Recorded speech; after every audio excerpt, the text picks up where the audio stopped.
constructive talks. Apparently, Zuckerberg reached out, but Frydenberg, Australia, is not backing down.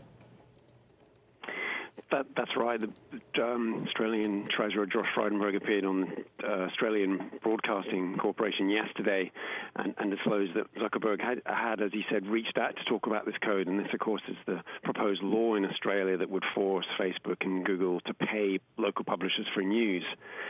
And in Frydenberg, he said, Zuckerberg didn't convince me to back down, which I suppose is a response you'd expect from a politician. I mean, there's no capital to be gained from backing down if you're in Frydenberg's position. But it's interesting, isn't it, that it's got to this level that the CEO of Facebook is reaching out to the Australian Treasurer about a law in a really very minor market for Facebook. You know, some 18 or 19 million Facebook users, which is less than a drop in the ocean for Facebook. But it's obviously it's a reflection of the seriousness of this proposed legislation to Facebook that Zuckerberg is reaching out to Frydenberg in person. So what's the timeline right now for that legislation, especially as talks with Google seem to be continuing as well?